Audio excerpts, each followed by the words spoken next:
आशीष विद्यार्थी ने कुछ दिनों पहले 60 वर्ष की एज में अपनी एक महिला मित्र रूपाली बरुआ से शादी की, जो कि 50 वर्ष के आसपास की हैं।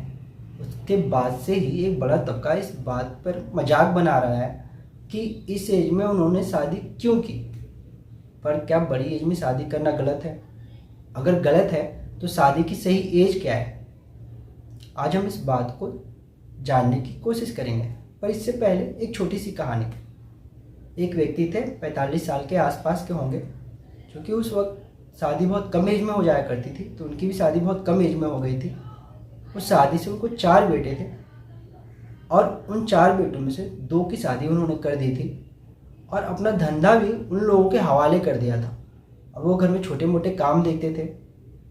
कुछ दिन तक तो सब सही चला, पर धीरे धीरे घर में उनकी पूछ कम होने लगी, क्योंकि वो अब अर्न नहीं करते थे। और इसी बीच उनकी वाइफ का भी डेथ हो गया। अब वो अकेले हो गए। पर उनके साथ उनके बच्चों का जो सलूक था, उसमें उनकी वाइफ की डेथ हो जाने के बावजूद कोई बदलाव नहीं आया। अपने सगे बेटे उनको पूछते तक नहीं थे। उनके इस हालात पर उनकी बहन को बहुत तरस आता था। एक दिन उन्होंने उनको डांटा कि अभी मात्र तू 45 साल का है और कुछ नहीं करता है, बच्चों पे डिपेंडेंट हो गया है, तो तुझे क्यों पूछेंगे, तू कुछ कर। ये बात उनको जम गई। उन्होंने काम करना फिर से स्टार्ट कर दिया और 1 आध सालों में ठीक ठाक कमाने भी लगे।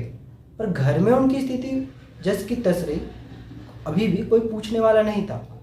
ये देखते हुए उनकी बहन ने पास के एक गरीब लड़की से उनकी शादी करवा दी। इस वजह से उस गरीब लड़की का घर बस गया और इनको भी देख रेख के लिए कोई मिल गया।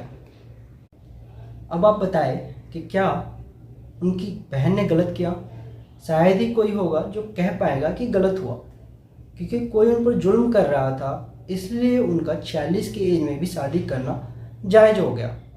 अगर किसी की फैमिली वाले किसी को सता रहे हैं और उसकी एज 60 साल है और वो शादी कर लेगा, तो समाज उसे स्वीकार कर लेगा, थोड़े बहुत टर्म और कंडीशंस के साथ। बट अगर किसी को कोई सता नहीं रहा है और वो 40 के बाद शादी कर लेता है, तो लोग मजाक बनाने लगते हैं।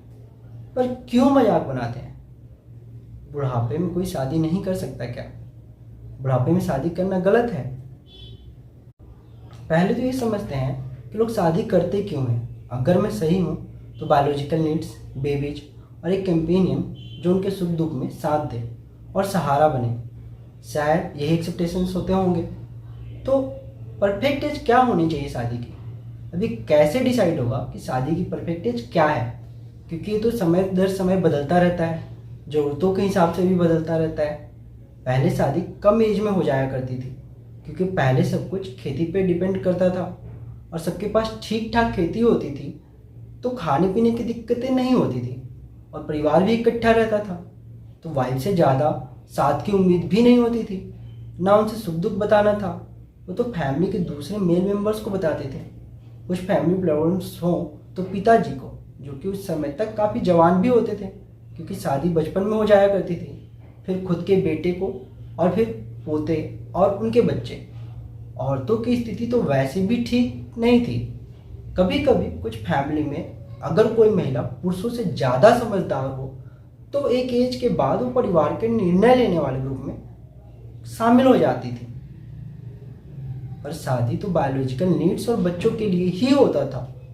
पर समय बदला, अब लोग खेती पर ना के बराबर आश्रित हैं। जब तक लड़का खुद के पैरों पर खड़ा ना हो जाए, तो कोई भी उसे अपनी बेटी नहीं देता है।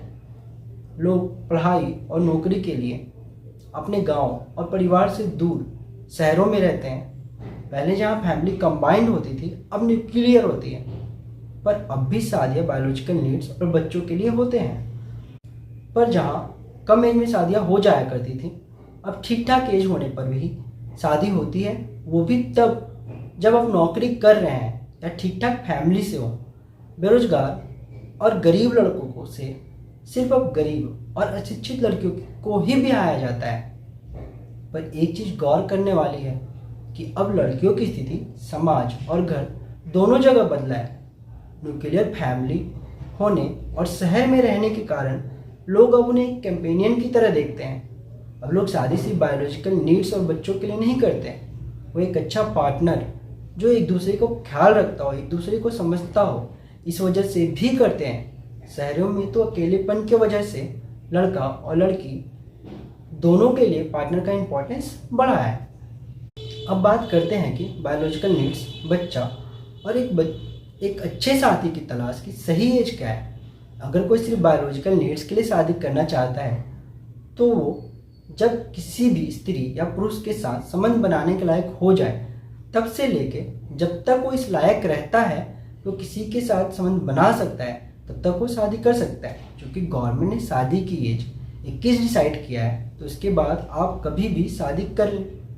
पर चूंकि बढ़ती एज के साथ आपका सेक्सुअल पावर कम होता जाता है, इस वजह से अगर कोई 40 के बाद शादी करता है तो लोग उसे अलग नज़र से देखने लगते हैं, खास करके वो जिनकी नज़र में शादी का मतलब सिर्फ सेक्स होता है। अगर आप बच्चों के लिए शादी करना चाहते हैं तो आप 21 वर्ष, जो कि इंडियन गवर्नमेंट ने डिसाइड कर रखा है, तब से लेके जब तक आप इतने सक्षम हो कि इतनी संपत्ति पीछे छोड़ जाएं कि बच्चे की परवरिश ठीक ढंग से हो जाए, तब तक आप शादी कर सकते हैं।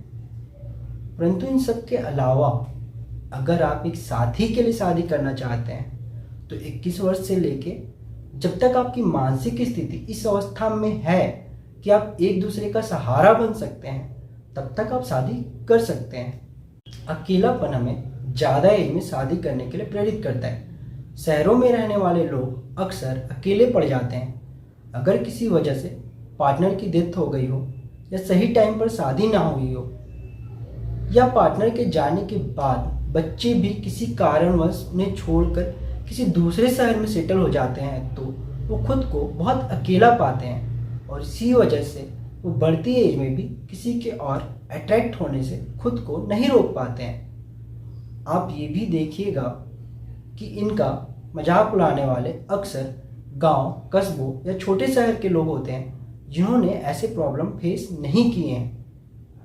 अंततः यही कहना चाहूँगा कि शादी की मिनिमम एज तो होती है पर मैक्सिमम एज नहीं होती है, क्योंकि हर किसी की शादी से अलग एक्सपेक्टेशंस हैं और इन्हीं अलग अलग वजहों से वो उम्र के किसी भी पड़ाव पर किसी दूसरे के हाथ पकड़कर चलने के लिए राजी हो जाते हैं। Thanks for watching. नमस्ते।